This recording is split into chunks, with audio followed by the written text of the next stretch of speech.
అచ్చ తెలుగు కథలు వినడానికి విచ్చేసిన శ్రోతలందరికీ మీ కృష్ణమ్మ కథలు ఛానల్ తరపున స్వాగతం, సుస్వాగతం. ఈ వీడియోలో మీరు ప్రముఖ రచయిత శ్రీ కొమ్మూరి వేణుగోపాలరావు గారి నవల ఓగవే ఉయ్యాల రెండవ భాగాన్ని వినబోతున్నారు. మొదటి భాగాన్ని వినని వారు డిస్క్రిప్షన్లో ఉన్న లింక్ ద్వారా జరిగిన కథని వినొచ్చు. మర్నాడు సాయంత్రం 6 అయింది. బస్సు రిపేర్కి వెళ్ళింది. ఆడపిల్లలందరూ బస్సు కోసం ఎదురు చూస్తూ క్లోక్ రూంలో కొంతమంది, బయట చెట్ల కింద అటూ ఇటూ తిరుగుతూ కొంతమంది కాలక్షేపం చేస్తున్నారు. మాధవి కోసం వాళ్ళ ఊరు నుండి బంధువులెవరో వస్తే వాళ్లతో కాసేపు మాట్లాడి ఇప్పుడే వచ్చేస్తానని, తాను వచ్చేదాకా కదలొద్దని కళ్యాణితో చెప్పి వెళ్ళింది. కళ్యాణి ఒక్కతే మిగతా వారికి దూరంగా కూర్చునుంది. 2 అమ్మాయిలు ఆమె దగ్గరకొచ్చారు. మీరిక్కడున్నారా? మాధవి మీకోసం ఎదురు చూస్తోంది అంది వారిలో ఒక అమ్మాయి. కళ్యాణి వాళ్ల వంక చూసింది. కాలేజీ స్టూడెంట్ లాగే ఉన్నారు. బహుశా సీనియర్స్ ఏమో. సీనియర్స్ అయితే ఇంత నమ్రతగా మాట్లాడతారా అనుకుంది మళ్ళీ. ఎక్కడుంది తను? వీధి మొదట్లో ఉంది. వాళ్ళెవరితోనో మాట్లాడుతోంది. బస్సు ఇప్పుడప్పుడే రాదుట. మీరొస్తే అలా బజారుకెళ్ళి పని చూసుకుని అక్కడి నుంచి హాస్టల్కి వెళ్ళిపోదాం అంది. మీరు అంది కళ్యాణి సంకోచంగా. ఈ కాలేజీ స్టూడెంట్స్మే, డే స్కాలర్స్ము. మీరు ఒంటరిగా వస్తే భయపడతారని తోడొచ్చాం. కళ్యాణి ఇంక సంశయించలేదు. లేచి నిలబడి వాళ్ల వెంట బయలుదేరింది. కొంత దూరం పోయాక ఒక ప్రక్కకి దారి తీశారు. ఇటెక్కడికి? గేటు అటువైపుందిగా. ఇటూ అడ్డదారుంది. చిన్న గేటు గుండా పోతే తేలిగ్గా వెళ్ళిపోవచ్చు. మెడికల్ కాలేజీ బిల్డింగ్స్ పక్క నుంచి పోతుంటే ఏదో సెంట్రల్ జైల్లోకి పోతున్న అనుభూతి కలిగింది కళ్యాణికి. ఆకాశం మబ్బు మబ్బుగా ఉండి వెలుతురు పల్చబడిపోయింది. అందులో అక్కడ చెట్లు గుబురు గుబురుగా ఉండడం వల్ల చీకట్లు ముందుగా వ్యాపిస్తున్నాయి. మనుషుల సందడికి బాగా దూరంగా వచ్చారు. ఉన్నట్లుండి కళ్యాణిలో వణుకు బయలుదేరింది. ఇదేమిటి? ఈ నిర్మానుష్య ప్రదేశంలోంచి ఎక్కడికి తీసుకెళ్తున్నారు వీళ్ళు? వాళ్ల వంక ప్రశ్నార్థకంగా చూసింది. ఆమె సందేహం అర్థమైనట్లు వచ్చేశాం అన్నదో అమ్మాయి. మరుక్షణంలో రెండో అమ్మాయి ఇదిగో ఇటే అంటూ కళ్యాణి రెక్కపుచ్చుకుని బలంగా చెట్ల వైపు లోపలికి గుంజింది. ఆ అదుటికి కింద పడబోయి బ్యాలెన్స్ చేసుకుంటూ ఎదురుగా ఉన్న మనిషిని చూసి నిర్ఘాంతపోయింది.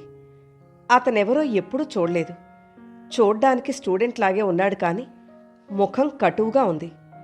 నేనెవరో నీకు తెలియదులే. రాజా ఫ్రెండ్ని. ఇంత చిన్న విషయాల్లోకి రాజా రాడు. అందుకని నన్ను పంపించాడు. నీకు పెట్టిన 24 గంటల గడువు గంట క్రితమే పూర్తయింది. మరి నీ మొండితనానికి ప్రతిఫలం కావద్దు? చూడు చూడు, బుద్ధిమంతురాలివి గాని మర్యాదగా విప్పేయమ్మా.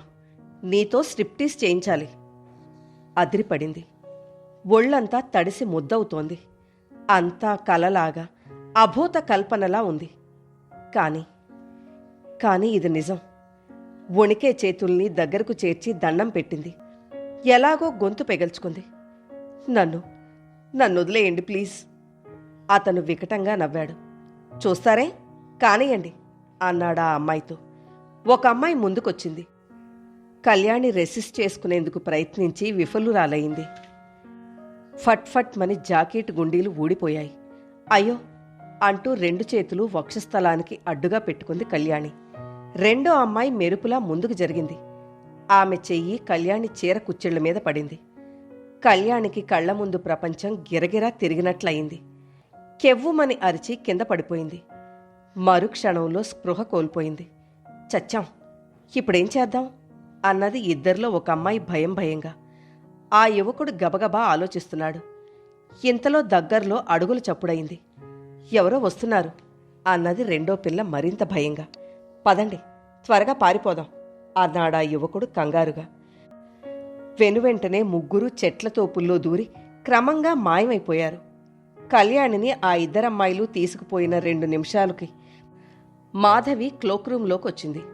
ఆమెకు కళ్యాణి ఎక్కడా కనపడలేదు. నలువైపులా కళ్లతో వెదికాక కళ్యాణి ఏది అని అడిగింది ఓ స్టూడెంట్ని. ఎవరో వస్తే వెళ్ళింది అన్నదా అమ్మాయి ముక్తసరిగా. ఎవరు వచ్చింది? ఏమో, నాకేం తెలుసు. మాధవికేమీ అర్థం కాలేదు. వచ్చింది ఎవరై ఉంటుంది? తానెక్కడికి వెళ్ళవద్దని చెప్పిందే. ఆమెకు కొంచెం భయం వేసింది. ఆలోచిస్తూ యువతలకొచ్చింది. గేట్లోంచి వస్తే తనకు ఎదురై ఉండేదే. నెమ్మదిగా నడుస్తూ ఏదో అనుమానం మెదిలి పక్కకి తిరిగి పాడుబడిన తోటలా ఉన్న ప్రదేశం వైపు మళ్ళింది. చీకటి నల్లగా వ్యాపిస్తోంది. అలాగే కొంత దూరం నడిచింది. ఇటుకేసి ఎందుకొస్తారు? తన పిచ్చిగాని అనుకుంటూ వెనుదిరగబోతుంటే వినిపించింది కళ్యాణి పెట్టిన కేక. గుండె గబగబా కొట్టుకుంది. అయ్యో అనుకుంటూ ముందు వెనక చూడకుండా పరిగెత్తింది. ఆ మసక చీకట్లో కళ్యాణి నేలమీద పడి ఉంది. పమిట చెదిరి ఉంది. జాకెట్టు ఊడి మతిపోయినట్లయింది. కిందకి వంగి కళ్యాణి అంటూ భుజం మీద చెయ్యి వేసి అటూ ఇటూ కుదిపింది. 1-2 నిమిషాలకి కళ్యాణి కళ్ళు తెరిచింది. ఎక్కడుందో అర్థంగాక పిచ్చి చూపులు చూస్తోంది. కళ్యాణి, నేను. భయం లేదు. కళ్యాణి ఆమె చెయ్యి ఆసరాగా లేచి కూర్చొని గట్టిగా కావలించుకుని ఏడ్చేసింది. ఛీ, ఏమిటిది కళ్యాణి? ఏం జరిగింది? ఆమెను దగ్గరగా పొదవుకుని ఓదారుస్తూ అంది మాధవి. చివరికి చెప్పలేక జరిగిందంతా చెప్పింది కళ్యాణి వెక్కిళ్ల మధ్య. మాధవికి ఆవేశంతో శరీరం ఉణికిపోయినట్లయింది. నీచులు, ఎంతకు తెగించారు? ఎంత అసభ్యంగా ప్రవర్తించారు? ఆమె గొంతు కోపంగా ధ్వనించింది. ఇప్పుడేం చెయ్యాలి మాధవి? ఈ అవమానం భరించలేను. నలుగురిలో తలెత్తుకుని తిరగలేను. కాలేజీ మానుకుని వెళ్ళిపోతాను. మాధవి దీర్ఘంగా ఆలోచించింది. చూడు, ఈ గొడవ నీకు నాకు, అది చేసిన వాళ్లకు తప్ప ఎవరికీ తెలీదు. కాలేజీలో ఉన్న స్టూడెంట్స్ కూడా ఎవరూ గమనించలేదు. నేను చెప్పినట్టు నువ్వు కదలకుండా ఉంటే ఇదంతా జరుగుండేది కాదు. ఇప్పుడు మనకి మనమే రభస చేసుకోవడం మంచిది కాదు. గప్చిప్గా వెళ్ళిపోయి ఏమీ జరగనట్లే ఉందాం. 24 గంటల లోపల ఆ రాజా మీద పగ తీర్చుకోకపోతే నేను మాధవిని కాదు. కళ్యాణిని బుజ్జగించి మెల్లిగా లేవదీసి జాకెట్ సరిచేసి యువతలకు తీసుకొచ్చింది. రాత్రి కళ్యాణికి ఎంతకూ నిద్ర పట్టడం లేదు. ఒళ్లంతా జ్వరం వచ్చినట్లయింది. ఆమె తల్లిదండ్రులకు గారాబు తనయ. పెదవులు దాటి మాట రానక్కర్లేదు. కనుసైగ చేస్తే చాలు, క్షణంలో అనుకున్నవన్నీ నెరవేరిపోతాయి. కాలు కదపనక్కర్లేకుండా కూర్చున్న చోటుకే అన్నీ అమరిపోతాయి. అటువంటిది ఇంత అవమానం భరించాల్సొస్తుందని కల్లో కూడా అనుకోలేదు. ఇంత జరిగాక ఇహ బ్రతుకెందుకు? ఆమె చాలా సెన్సిటివ్. ఎంత ప్రయత్నించినా ఈ సంఘటనకు తట్టుకోలేకపోతోంది. గుండెను ఎవరో పిండి వేస్తోన్నట్లయింది. కళ్ల నుండి నీళ్లు జలజలా కారిపోతున్నాయి. తల తిప్పి మాధవి వైపు చూసింది. గాఢ నిద్రలో ఉంది. మెల్లగా మంచం మీద నుండి లేచింది. అప్పుడు టైం 12 అయి ఉంటుంది. మాధవికెందుకో మెలకు వచ్చి పక్కకి ఒత్తిగిలి చూసేసరికి పక్క మీద కళ్యాణి లేదు. ఉలిక్కిపడి కళ్యాణి అంటూ లేచి కూర్చుంది. గదిలో ఎక్కడా ఆమె కనిపించలేదు. తలుపులు దగ్గరగా వేసున్నాయి. తీసుకుని కారిడార్లోకొచ్చింది. గోడకున్న లైటు వల్ల వరండా పొడవున కొంత కాంతి ప్రసరిస్తోంది. బయట చీకట్లో చెట్లు గాలి లేకపోవడం వల్ల రాక్షస విగ్రహాల్లా స్తంభించున్నాయి. ఎక్కడా చీమ చిటుక్కుమనడం లేదు. మాధవి బాత్రూమ్స్ దాకా వెళ్లి చూసొచ్చింది. ఒకవేళ మనసులో పెనుభూతం లాంటి అనుమానం ప్రవేశించింది. గుండె గబగబా కొట్టుకుంది. వళ్లంతా ముచ్చెమటలు పట్టాయి. ఎక్కడ లేని శక్తి తెచ్చుకుని ఇంచుమించు పరిగెత్తినట్లు ఆ గదివైపు పోయింది. ఏ గది? కొన్ని సంవత్సరాల క్రితం ఓ ఫైనల్ ఇయర్ స్టూడెంట్ ఉరిపోసుకుని అప్పట్నుంచి నిర్మానుష్యంగా ఉన్న గది. గదికి తాళం లేదు. దగ్గరగా వేసి ఉన్నాయి. అంత ధైర్యం గల మాధవి నిలువునా వణుకుతోంది. చేతులు ఎలాగో స్వాధీనంలోకి తెచ్చుకుని తలుపులు తోసింది. లోపలంతా చీకటిగా ఉంది. కాని వరండాలోని కాంతి కొద్దిగా పడడం వల్ల ఏమున్నది తెలుస్తోంది. మొదట దూలం వంక చూసింది. ఒక్క నిట్టూర్పు. థ్యాంక్ గాడ్, అక్కడ ఎదురు చూసిన దృశ్యం కనిపించలేదు. లోపలికి వెళ్ళింది. గది మధ్యగా నేలమీద పడి ఉంది కళ్యాణి. ఒళ్ళు జల్లుమంది. ఒక్క ఉదుటున్న దగ్గరికెళ్ళి కళ్యాణి అంటూ తల మీద చెయ్యి వేసింది. మళ్లీ గొప్ప రిలీఫ్. కళ్యాణి బ్రతికే ఉంది. ఏదో అఘాయిత్యం చేద్దామని ఇక్కడికొచ్చింది. కానీ షాక్ తట్టుకోలేక స్పృహ తప్పి కింద పడిపోయింది. మాధవికి అర్థమైంది. ఆమె ఎన్నోసార్లు పిలిచాక కళ్యాణి మెల్లిగా కదిలి తరువాత కళ్ళు విప్పింది. కళ్యాణి, ఏమిటిది? ఆమె ఒక్క క్షణం స్తబ్దుగా ఊరుకొని తరువాత బరువుగా ఊపిరి పీల్చుకుంది. మాధవి చేతిని గుండెల మీదకు లాక్కొని, నేను చచ్చిపోతాను, ఇంత జరిగాక ఇంక ఈ జీవితం దేనికి అంటూ ఏడవసాగింది. ఊరుకో, అసలేం జరిగింది? జరగబోయి తప్పిపోయిన దానికి ఇంత శిక్ష విధించుకుంటున్నావా? పిచ్చిపిల్ల. కాదు, నీకు తెలీదు నా మనసు. నాకన్నీ తెలుసు. పద, మొదటి ఇక్కడి నుంచి పోదాం. ఎవరన్నా చూస్తే మనకు మనమే అల్లరి చేసుకున్న వాళ్ళమవుతాం అంటూ ఆమెను లేవదీసి రూమ్కి తీసుకెళ్ళింది.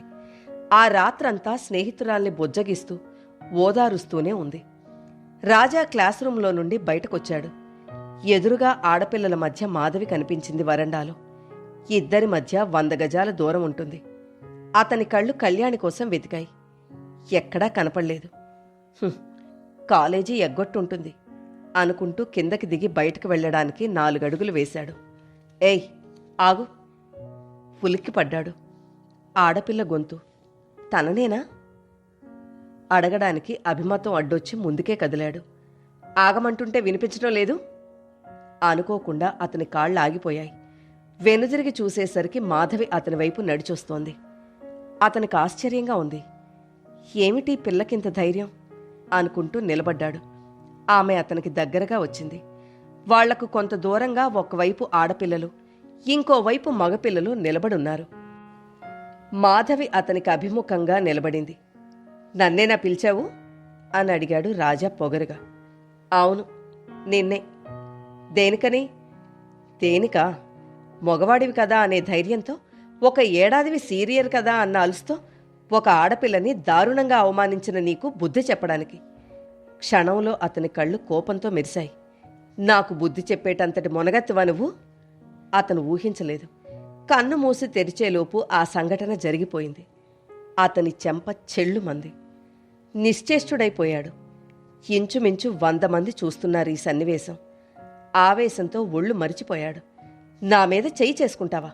చూడు నిన్నేం చేస్తాను అంటూ కుడి చేతిని పైకెత్తాడు. ఒక ఆడపిల్ల మానప్రాణాలు దోచుకునేందుకు సిద్ధపడినా నువ్వు మెడికల్ స్టూడెంట్వా? నువ్వెక్కడో దాక్కుని వేరే మొగాణ్ణి ఇందుకు ఉసుకొల్పుతావా? ఎవరో ఆడవాళ్ల సాయంతో ఆమెను న్యూడ్ చేయడానికి ప్రయత్నిస్తావా? ఎత్తిన చెయ్యి ఎత్తినట్లే ఉండిపోయింది. కళ్ళప్పగించి చూస్తున్నాడు. ఆమె జాకెట్ని చింపినందుకు, మరోసారి చెంప చెళ్ళుమంది. చీర కుచ్చిళ్ళు లాగినందుకు, ఇంకోసారి చెంప పేలిపోయింది. రాత్రి ఆమె ప్రయత్నం సఫలమై ఆత్మహత్య చేసుకునుంటే ఒక నిండు జీవితం బలి కావడానికి నువ్వే కారకుడయ్యేవాడివి. దుర్మార్గుడా! మనిషిగా పుట్టి పశువులా ప్రవర్తించడానికి నీకు సిగ్గనిపించడం లేదు? అతనింకా నిర్ఘాంతత నుండి కోలుకోలేదు. అలాగే అచలనంగా ఉండిపోయాడు. నువ్వు పెద్ద రౌడీవని తెలుసు. నీ వెనక పెద్ద బలగమున్నదని తెలుసు. నేను ఒంటరిదాన్ని. అయినా నీతో ఢీకొన్నాను. చెయ్యి, ఏం చేస్తావో చెయ్యి. నిన్నెలా ఎదుర్కోవాలో నాకు తెలుసు. అతని వంక తిరస్కారంగా చూసి అక్కడ్నుంచి విసవిస నడుస్తూ వెళ్ళిపోయింది. ఈ సంఘటన అక్కడున్న విద్యార్థులందర్నీ సంభ్రమాశ్చర్యాలలో ముంచేసింది. ఏవో మాటలు చెదురుగా వినపడ్డాయి తప్ప దూరంగా ఉండబట్టి మాధవి ఏమన్నది వాళ్లకు సరిగ్గా వినరాలేదు. వాళ్లకు అర్థమైందల్లా ఒక్కటే: మాధవి రాజాని చితకొట్టేసింది. రాజా ఎందుకు ఊరుకున్నాడు? అదే వాళ్ళకు అర్థం కావడం లేదు. అతని ఆవేశం వాళ్ళకి తెలుసు, అతని శక్తి వాళ్ళకి తెలుసు.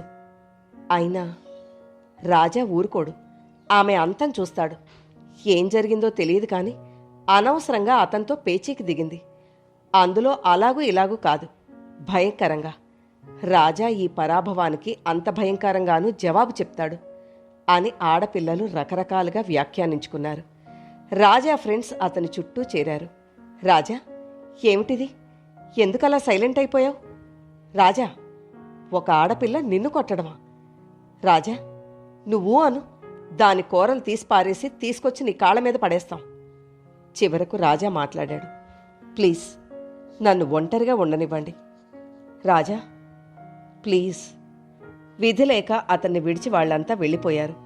తర్వాత ఒక్కొక్క అడుగు వేసుకుంటూ రాజా నెమ్మదిగా నడవసాగాడు. అయ్యయ్యో, ఎంత పని చేశావు మాధవి. అతను నీ మీద పగబట్టి ఏదైనా అఘాయిత్యం చేస్తే అంది కళ్యాణి భయంగా. ఆమెకు ఉదయం నుంచి బాగా జ్వరంగా ఉంది. అందుకని కాలేజీకి వెళ్లకుండా హాస్టల్లోనే పడుకునుంది. నేను కళ్యాణిని కాను, మాధవిని అంది నవ్వుతూ. అయినా ఆడపిల్లవి, కాని మాధవిని. మరీ అంత ధైర్యం పనికిరాదు మాధవి. 10 మంది కలిసి దౌర్జన్యానికొస్తే ఏం చేయగలవు? మాధవి ఒక్క గెంతు గెంతి స్మార్ట్గా 2 చేతులు కత్తుల్లా జాపి karate, kung fu, shadow mark, killing దంచ్, డబుల్ కిక్ అంటూ చాలా సీరియస్గా అభినయిస్తూ. కళ్యాణికి నవ్వొచ్చింది కాని కడుపులోని బాధ, భయం ఆ నవ్వును దిగమింగేశాయి. ఇదంతా నా వల్లే వచ్చింది అన్నది పశ్చాత్తాపంతో. పిచ్చి పిచ్చి ఆలోచనలు మాని ధైర్యంగా ఉండు అని కసిరింది మాధవి. మర్నాడు కాలేజీ బస్సు దిగి వరండాలోకి అడుగు పెడుతుండగా దివాకరం ఎదురయ్యాడు. కంగ్రాచ్యులేషన్స్ అన్నాడు. దేనికి అని అడిగింది మాధవి. ఆ రాజాగాడిని ఎడాపెడా వాయించేశావటగా. ఏదోలేండి. అన్నట్లు మీకు జాయింట్లన్నీ సరిగ్గా ఉన్నాయా? ఏ, సరిగ్గా ఉంటే వాటిని కూడా ఓ చూపు చూస్తారేంటి అన్నాడు కంగారుపడి. ఛ, అది కాదండి. మీకేదో అయిందని ఎవరో చెప్తేను. చచ, నాకవడమేమిటండి. అయితే గ్రహం వక్రించడం చేత చిన్న చిన్న ఒడిదుడుకులు వస్తుంటాయి అంతేనన్నమాట. అవును, హాస్పిటల్ లేదా ఏమిటి? ఇలా వచ్చారు. సర్జికల్ ఓపీ ఉంది. నిన్న మనవాడికి జరిగిన పరాభవం విని మిమ్మల్ని అర్జెంటుగా పరామర్శిద్దామని. పరామర్శిద్దామనా? అభినందిద్దామనా? సారీ, అభినందిద్దామని. మీకేదైనా అవసరం ఉంటే కబురు చేయండి, ఉంటా అంటూ వెళ్ళిపోయాడు. వీడెవడు? జిడ్డు అన్నది మాధవి. కళ్యాణి ఏమీ జవాబు చెప్పలేదు. రాజా ఎక్కడైనా కనిపిస్తాడేమోనని బితుకు బితుకుమంటూ చూస్తోంది. రాత్రి హాస్టల్లో విద్యార్థినులంతా వివిధ ప్రశ్నలు వేసి మాధవిని వేధించారు. అసలేం జరిగిందో రాబట్టుదామని. ఆమె అన్నిటికీ ముక్తసరిగా సమాధానాలు చెప్పి తప్పించుకుంది. ఈ సంగతి ప్రిన్సిపాల్ దాకా వెళుతుందా? ఆఫీస్ నుంచి కబురొస్తుందా అని కొంచెం సంశయించింది మాధవి. అలాంటి సంఘటనలేమీ జరగకపోవడం చూసి ఆశ్చర్యపడింది. మధ్యాహ్నం లంచ్ అవర్లో క్లోక్ రూమ్ దగ్గరకు పోతుంటే రాజా కనిపించాడు. స్నేహితులతో ఉన్నాడు. కళ్యాణి గుండె వడివడిగా కొట్టుకుంది. కానీ రాజా ఏమీ అనలేదు. ఏమీ జరగనట్లు వాళ్ల పక్క నుంచే వెళ్ళిపోయాడు. రాజా, ఎందుకు వాళ్ళని అలా వదిలేస్తున్నావు అని అడిగాడు ఓ స్నేహితుడు బాధగా. రాజా ఏమీ జవాబు చెప్పలేదు. రాజా, అవకాశం కోసం చూస్తున్నావా, లేక వాళ్ల ముందు ఓడిపోయావా? నువ్వలా ముభావంగా ఉండడం మాకు చాలా ఇన్సల్ట్గా ఉంది. నాకు లేని ఇన్సల్ట్ మీకెందుకురా అన్నాడు రాజా నవ్వి. ఎందుకంటే నువ్వు ఘోర అవమానం పొంది కూడా సైలెంట్గా ఉన్నందుకు. నేను ఓడిపోను అన్నాడు రాజా. స్నేహితుడు అతని వంక ప్రశ్నార్థకంగా చూశాడు. నేను గెలుస్తాను అన్నాడు మళ్లీ నవ్వి. స్నేహితుడికి అతని ధోరణి అర్థం కాలేదు. నేను సాధిస్తాను. ఫ్రెషర్స్ డే వచ్చింది. అప్పటికి సీనియర్సు, జూనియర్సు అంతా ఏకమైపోయారు. జరిగింది అందరూ మర్చిపోయినట్లే కనిపించారు. చీఫ్ గెస్ట్గా పోలీస్ సూపరింటెండెంట్ వచ్చారు. ఆయన తన ధోరణిలో సందేశం అందించాక జూనియర్స్ పరిచయం మొదలైంది. కాలేజీ ప్రెసిడెంట్ ఒక్కొక్క జూనియర్ని పేరు పేరున పిలుస్తున్నాడు. ఒక్కొక్కరు స్టేజీ మీదకొచ్చి నమస్కారం పెట్టి వెళ్ళాలి. జొన్నబత్తుల అప్పారావు పేరు చూసి పల్లెటూరు చిన్నోడు అనుకునేవారు. ఇతనెప్పుడు పల్లెటూరు మొహం చూడలేదుట. కుక్కల బాబూరావు. ఆడిటోరియంలోంచి భౌభౌమనే శబ్దాలు మిన్నుముట్టాయి. పాపం, ఆ కుర్రాడు స్టేజీ దాకా వచ్చి బిక్కుబిక్కుమంటూ ఆగిపోయాడు. భయపడకు బాబూ, నీ కంపెనీ ఇక్కడ చాలా. అదిగో వినిపించటంలా ఆ జాతి శబ్దాలు. రేవనూరి దశరథరాం, ఓ చిన్న పిల్లాడు, ముద్దుగా బొద్దుగా తెల్లగా మెరుస్తూ స్టేజీ ఎక్కాడు. జింబో of the class, జింబో of the class అని ప్రెసిడెంట్ ఇంట్రడ్యూస్ చేశాడు. ఎస్, అగ్రీడ్, ప్రొసీడ్ అన్న కేకలు మార్మోగాయి. పిల్లి గాంధీ, మ్యావ్ మ్యావ్ అన్ని వైపుల నుంచి శబ్దాలు. అతనికి పిల్లంటే భయం, పైగా అబద్ధాలంటే ప్రాణం. నాసిక సుబ్బారావు. నిజంగా ఆ అబ్బాయి ముక్కు పొడుగ్గా ఉంది, ఇంటి పేరుకు తగ్గట్లు. ఇతనికి జలుబు వారసత్వం. ముక్కు సుబ్బన్న, ముక్కు సుబ్బన్న అని ఆడిటోరియంలో నుంచి కేకలు. పరిచయాలైనాక ఎంటర్టైన్మెంట్స్. పరువమా చిలిపి పరుగు తీయకు అని ఓ కుర్రాడు అతి సిన్సియర్గా పాడేస్తున్నాడు. ఓ సీనియర్ ఆ పాటకు లయబద్ధంగా స్టెప్స్ వేస్తూ చేతులు ఊపుతూ ఆడిటోరియం చుట్టూ పరిగెత్తసాగాడు. మిమిక్రీ. ఓ స్టూడెంట్ ఎన్టీ రామారావు ఎనాటమీ థియేటర్లోకి వచ్చి డిసెక్షన్ చేస్తే ఎలా ఉంటుందో అభినయిస్తున్నాడు. ఔరా, ఏమిటిది? ఇది శవమా లేక సజీవ మానవ దేహమా? అయ్యారే, ఏమి కండపుష్టి, ఏమి ఈ దండ వైభవం! బయటనే ఇటులున్న ఎడల లోపల ఈతని నరములును రక్తనాళములును ఎంత ఠీవిగా ఉండునో కదా. ఈతని తీరు చూడ బ్రతికి ఉన్నప్పుడు ఆసనములకు వ్యాయాయమునకు అలవడిన రీతి కనపడుచున్నది. బహుశా వేకోబజామునే లేచి కసరత్తులు చేసి కాఫీలు టీలుగాక చద్ది అన్నము మాత్రమే తిని పెంచిన శరీరము రీతి గోచరించుచున్నది. ఇవి అన్నీయూ నాకేలా? ఈ స్కాల్వెల్తో ఇప్పుడే ఇతని చర్మమును ఛేదించి లోని భాగములను శోధించెదను. ఇంకో కుర్రాడు రాగం తానం పల్లవి రాజబాబు పాడితే ఎలా ఉంటుంది? ఆ పాటకు జయమాల్ని డాన్స్ చేస్తే ఎలా ఉంటుందో అభినయిస్తున్నాడు. మాధవి సీట్లు ఖాళీ లేనందువల్ల కళ్యాణికి కొంచెం దూరంగా కూర్చుంది. దివాకర్ ఆమె పక్కగా చేరి చెవిలో జోరేగలాగా ఒకటే రొద చేస్తున్నాడు. తనకి ఆటలంటే ప్రాణంట, క్రికెట్ అంటే పడి చస్తాట. ఇండియాలో ఫాస్ట్ బౌలర్ కపిల్ దేవ్ తర్వాత తనేనట. అసలు రంజీ ట్రోఫీకి టెస్ట్ మ్యాచ్లకు సెలెక్ట్ కావలసిన మాటే కాని వెధవ రాజకీయాల వల్ల అవకాశాలు రాకుండా పోతున్నాయట. అతన్ని భరించటం మాధవికి దుస్సహంగా పరిణమించింది. ఇప్పుడే వస్తాను అని చెప్పి అతనేదో అడుగుతున్నా వినిపించుకోకుండా బయటకొచ్చేసింది. ఆ సమయానికి స్టేజీ మీద మంచి మిమిక్రీ ఐటమ్ ఏదో జరుగుతోంది. ప్రేక్షకులంతా తన్మయులై చూస్తూ ఉండడం చేత ఆమెనెవరూ గమనించలేదు. మాధవి అలా నడుస్తూ ఆడిటోరియంకి కొంచెం దూరంగా వెళ్ళింది. అక్కడ నిర్మానుష్యంగా ఉంది. చీకటి బీభత్సంగా అలుముకున్న చెట్లు. ఏదో ఆలోచిస్తూ పరధ్యానంగా నిలబడింది. 2 నిమిషాలు గడిచాయి. పక్కన అలికిడైతే ఉలికిపడి తల తిప్పి చూసింది. రాజా. ఒక్క క్షణం మాధవి ఒళ్ళు జలధరించినట్లయింది. కాని అంతలోనే తమాయించుకుంది. అటూ ఇటూ చూసింది. దగ్గరలో తామిద్దరూ తప్ప ఎవరూ లేరు. ఎదురుగా వచ్చిన అతని ముఖంలోకి సూటిగా చూసింది. మాధవి అన్నాడు. కొంచెం ఆశ్చర్యం. అతని కంఠంలో ఎదురు చూసిన కటుత్వం లేదు, కరుకుదనం లేదు, మృదువుగా ఉంది. ఏం అంది. నువ్వు నన్ను అసహ్యించుకుంటున్నావా? ఏం చెప్పాలో తెలియలేదు. అంత డైరెక్ట్గా నువ్వు నన్ను అసహ్యించుకుంటున్నావా అంటే ఏం చెప్తుంది? మౌనంగా ఊరుకుంది. మాట్లాడవే. మనిద్దరి మధ్య ఈ ప్రసక్తి ఎందుకు? ఎందుకంటే కొంచెం తడబడ్డాడు. ఆ రోజు కళ్యాణిని అవమానించడానికి ప్రయత్నించింది నేను కాదు, నువ్వు కాదు, నీ మనుషులు అంది అప్రయత్నంగా కసిగా. నా మనుషులు కూడా కాదు. ఆమె నమ్మలేదు. సరే అయితే ఏమిటి అంది విసుగ్గా. ఈ 20 రోజులు చాలా మదనపడ్డాను. నువ్వు నన్ను నలుగురిలో అవమానించినా కోపం రాలేదు. నిజం మాధవి, నీ మీద కోపం రాలేదు. నీకు దగ్గరగా వచ్చి నా నిర్దోషిత్వాన్ని చెప్పాలని అవకాశం కోసం ఇన్నాళ్లు ఎదురు చూశాను. ఆమె ఏమీ జవాబు చెప్పలేదు. ఆ వాతావరణంలో ఎక్కువసేపు ఉండాలనిపించలేదు. కిరుక్కున వెనుదిరిగి ఆడిటోరియం వైపు నడిచింది. మాధవి ఒక్క క్షణం ఆగింది. నన్ను నమ్మవా? మళ్లీ జవాబు చెప్పలేదు. నెమ్మదిగా నడుచుకుంటూ ఆడిటోరియం వైపు వెళ్ళిపోయింది. మాధవి, నీకు ఫోన్ అని చెప్పింది ఒక స్టూడెంట్ వచ్చి. లేడీస్ హాస్టల్లో తన రూమ్ దగ్గర నుంచి ఫోన్ దగ్గరకు వెళ్ళింది.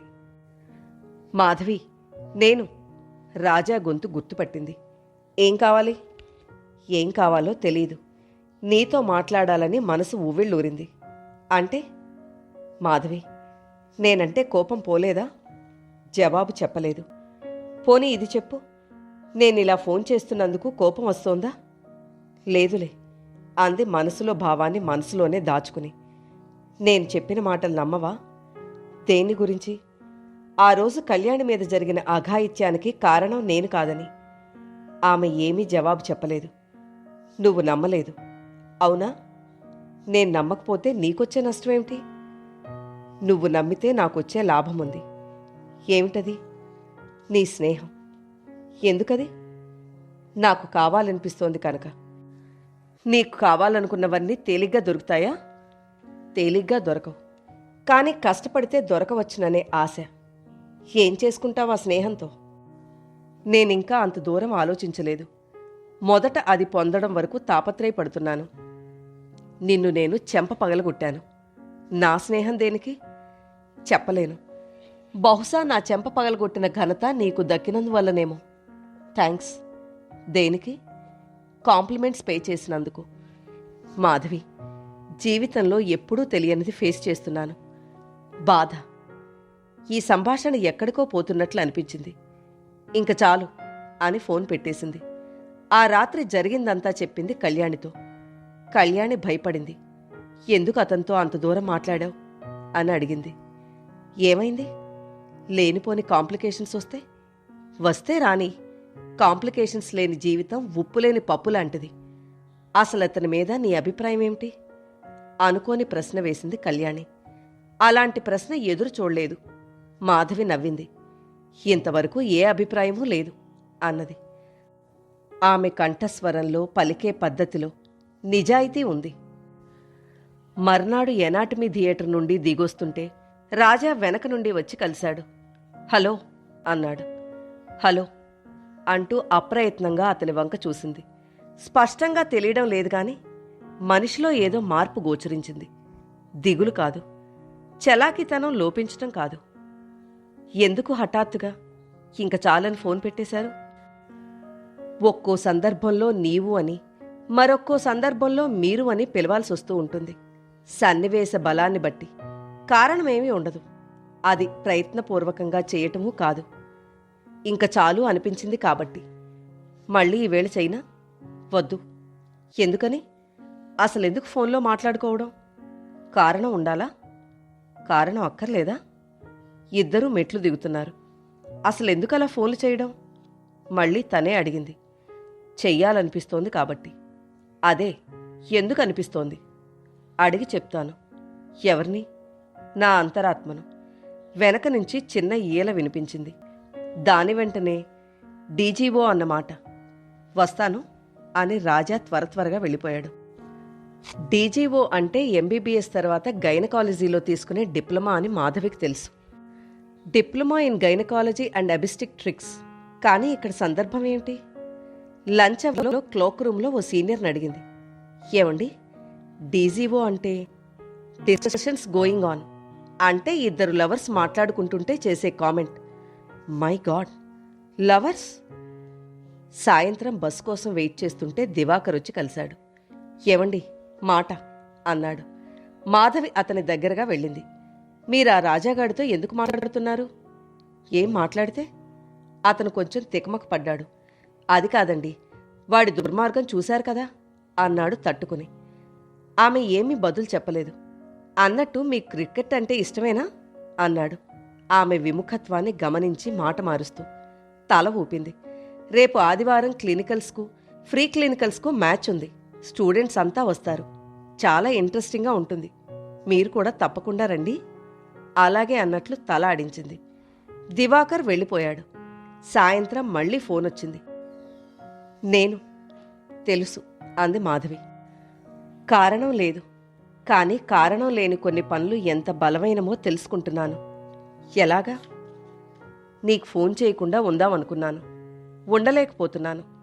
మంచిదే, నీకు కోపం వస్తుందని తెలుసు. అయినా కంట్రోల్ చేసుకోలేకపోతున్నారు. గుడ్. దీన్నేమంటారు? మిగతా వాళ్ళేమంటారో తెలియదు కానీ నేను మాత్రం అజ్ఞానం అంటాను అని ఫోన్ పెట్టేసింది. మర్నాడు కాలేజీలో రాజా కలిశాడు. అలా కాఫీ తాగొద్దాం, వస్తారా అన్నాడు. ఆమె అంగీకరిస్తుందని అతను అనుకోలేదు. కానీ వెంటనే పదండి అంది మాధవి. ఇద్దరూ కలిసి క్యాంటీన్కి వెళ్లారు. ఏం తీసుకుంటారు అన్నాడు. ఇడ్లీ సాంబార్. అతను వెళ్ళి కూపన్ తీసుకుని 2 ప్లేట్లు ఇడ్లీ సాంబార్ తీసుకొచ్చాడు. కొంచెంసేపు ఇద్దరూ మౌనంగానే ఉన్నారు. మా తమ్ముడు సైనిక్ స్కూల్లో చదువుతున్నాడు. హఠాత్తుగా చదువు మాని ఇంటికొచ్చేశాడు అన్నాడు కొంతసేపటికి రాజా. ఎందుకట? అతను జేబులోంచి ఒక ఉత్తరం తీసి ఆమెకు అందించాడు. చదవండి ఆమె ఉత్తరం మడత విప్పి చదవసాగింది. అన్నయ్య, నేను స్కూల్లో చేరి 3 నెలలైంది. ఈ 3 నెలలు నేను అనుభవించిన నరకం మీకెవరికీ తెలియకుండా ఉండాలని నేనే సరిపెట్టుకుందామని ఎంతో ప్రయత్నించాను. ర్యాగింగ్లు, సీనియర్స్ జూనియర్స్ని ఏడిపిస్తారట. నా మీద కొందరు పట్టించారు. మొదటి 2 రోజులు నన్ను భయంకరంగా హింసించారు. బట్టలు ఉడదీయించారు. నా యూరిన్ నాతో తాగించారు. ఇంకా అవమానకరమైన పనులన్నీ నాతో చేయించారు. కొన్ని రోజులు గడిచినా నన్ను వదల్లేదు. నా దగ్గర డబ్బులు లాక్కునేవారు. ఎదురు తిరిగితే కొట్టేవారు. నా భోజనంలో కూర వగైరాలన్నీ లాగేసుకునేవారు. నన్ను ఒట్టి అన్నం తినమనేవారు. రాత్రుళ్ళు కళ్ళలోకి నిద్ర కూరుకొస్తోన్నా 1 గంట దాకా నిద్రపోకుండా ఎదురుగా నిల్చోమనేవాళ్ళు. నాకు చలిగాలి పడదు. గజగజ వణికే చలిలో చొక్కా లేకుండా తిరగమనేవాళ్ళు. ఎదురు తిరిగితే కొట్టారు. చాలాసార్లు కొట్టారు. ఈ చిత్రహింసలు భరించలేక అక్కడి నుంచి పారిపోయి వచ్చేశాను. ఇంకక్కడికి వెళ్ళను. ఇక్కడ వేరే ఏదైనా స్కూల్లో చేరి చదువుకుంటాను. చదువు మీద నీకున్న గౌరవం నాకు తెలుసు. కానీ ఏం చేయను? నన్ను క్షమిస్తావని ఆశిస్తూ నీ తమ్ముడు సుధాకర్. మాధవికి కడుపులో దేవినట్లయింది. కళ్లలో నీళ్లు తిరగబోతుంటే కష్టం మీద నిగ్రహించుకుంది. అంతలోనే ఆమె మనస్సును కఠినత్వం ఆవరించుకుంది. ఆనాడు కళ్యాణి జాకెట్ గుండీలు ఊడి చీర కుచ్చెళ్లు సడలి ఓ పరాయి పురుషుడి ముందు కింద పడిపోయిన దృశ్యం మనోరథంలో మెదిలింది. ఇతన్నా తను జాలి తలచడం. ఈ కఠినాత్ముణ్ణా? మీ వరకు వచ్చిందని బాధపడుతున్నారా? ఏదో ఆలోచిస్తున్నవాడల్లా తలెత్తి ఆమె ముఖంలోకి చూశాడు. అందులో భావాలు అతనికి అర్థమయ్యాయి. ఈ ఉత్తరం రాకముందే నేను పశ్చాత్తాపడ్డం మొదలుపెట్టాను. ఆ పశ్చాత్తాపంలోనే నీ స్నేహం కోసం తహతహలాడాను.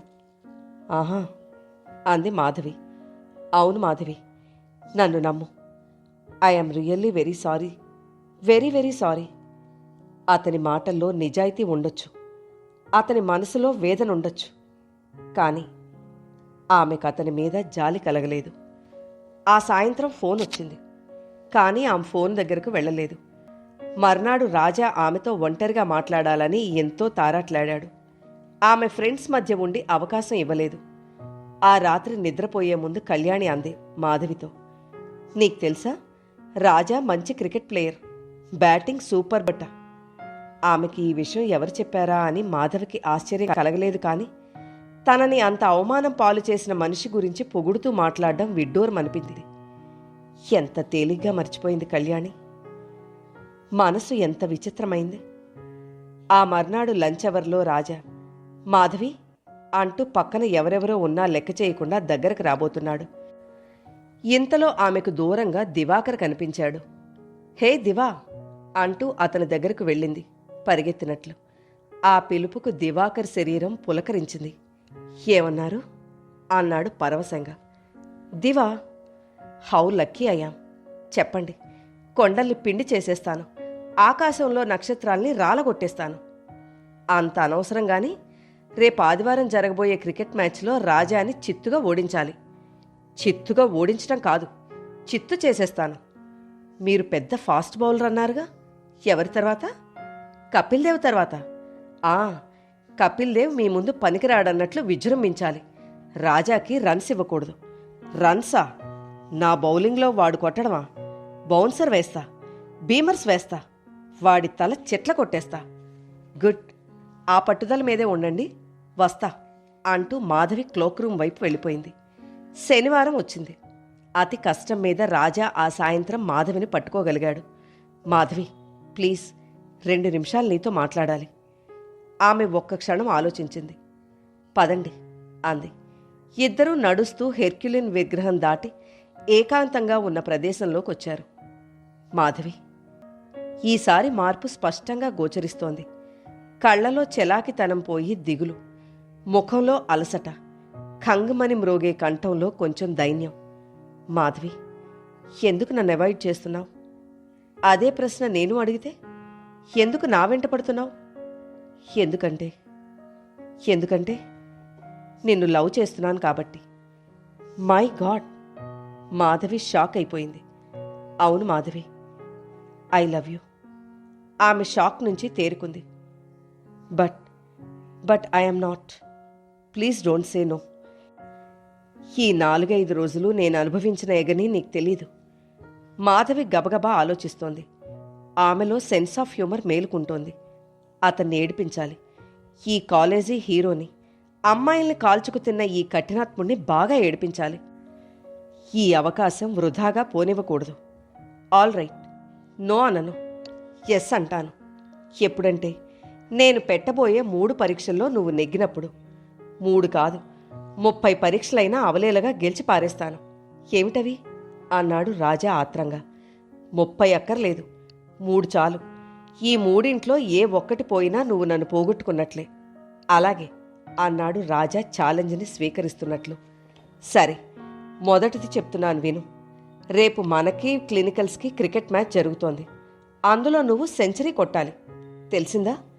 1 రన్ తక్కువైనా వీల్లేదు. సెంచరీ సాధించాలి. ప్రీ క్లినికల్స్కు క్లినికల్స్కు క్రికెట్ మ్యాచ్ మొదలైంది.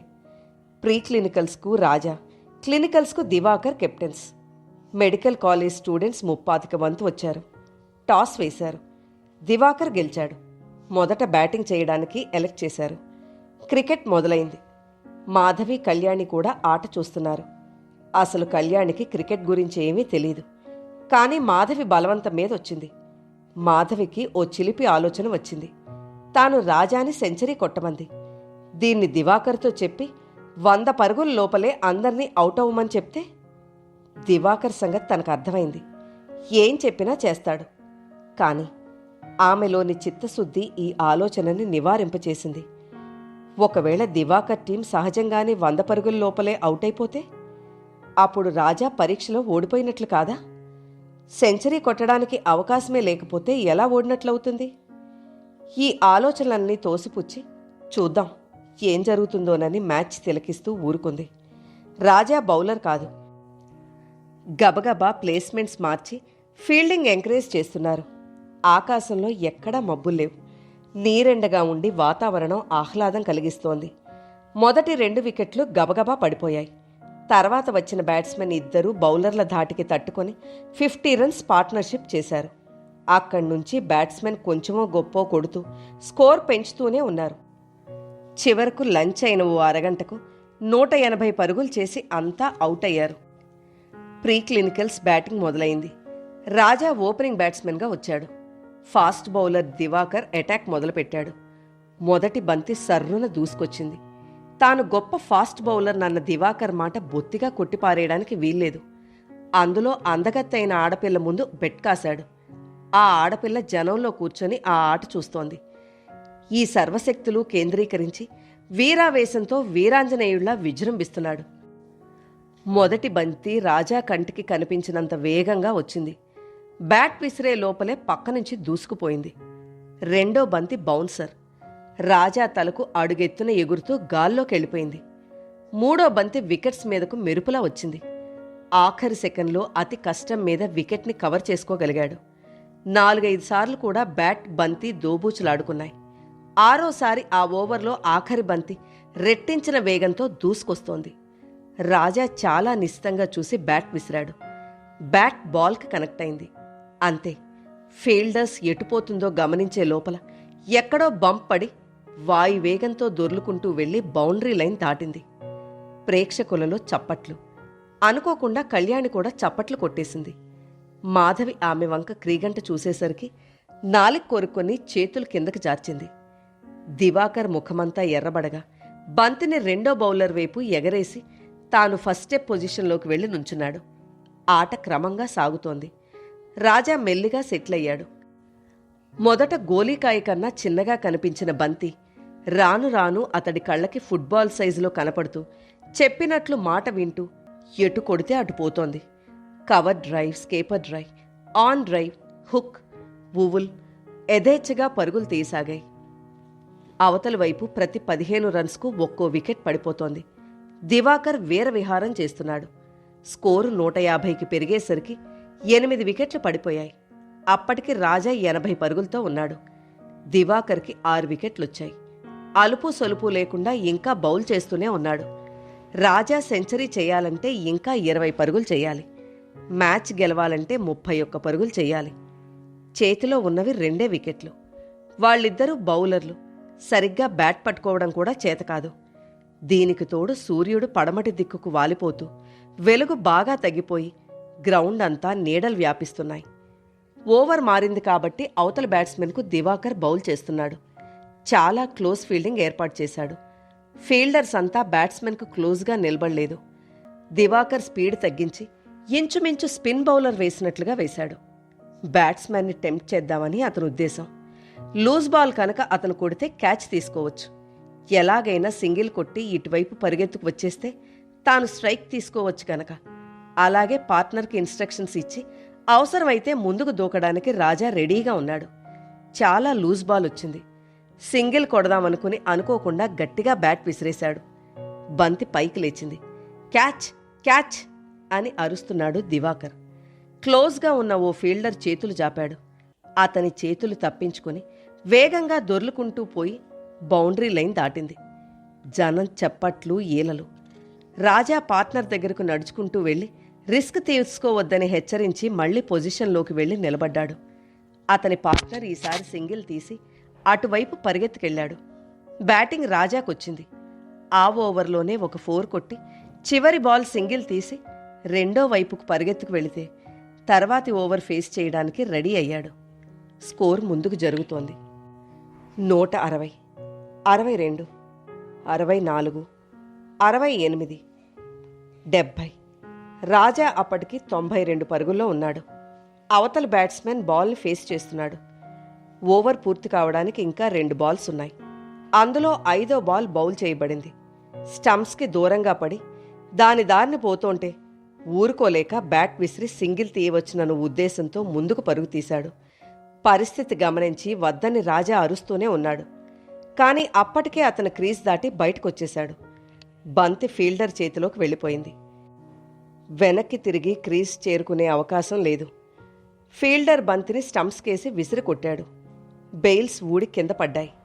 రన్అవుట్ అయిపోయి కింద వదనంతో పెవిలియన్లోకి తిరిగి వెళ్ళిపోయాడు. ఆఖరి బ్యాట్స్మెన్ వచ్చాడు. ఆ ఓవర్లో ఇంకా 1 బాల్ మిగిలుంది. ప్రేక్షకులంతా ఊపిరి బిగబట్టి చూస్తున్నారు. ఫీల్డర్స్ చుట్టూ కమ్మేశారు. బౌలర్ పొజిషన్లో నిలబడ్డాడు.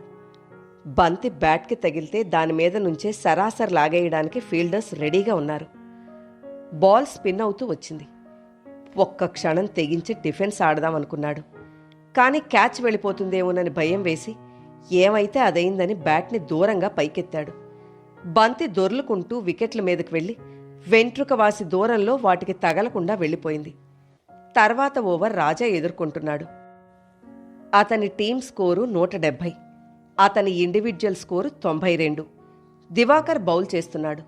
అతను కసిగా, ఉక్రోషంగా, భయంకరంగా కనిపిస్తున్నాడు. జుట్టు చెదిరిపోయింది. శరీరం చెమటలు కక్కుతోంది. కళ్ళు నిప్పులు కురిపిస్తున్నాయి. రాజా నిబ్బరంగా, నిశ్చలంగా ఉన్నాడు. ఫస్ట్ బాల్ దూసుకొచ్చింది. కొట్టాడు. 4 వెళ్లాల్సింది. కానీ బౌండరీ లైన్ దగ్గర ఫీల్డర్ ఆఫ్ చేయటం వల్ల 2 పరుగుల కంటే ఎక్కువ రాలేదు.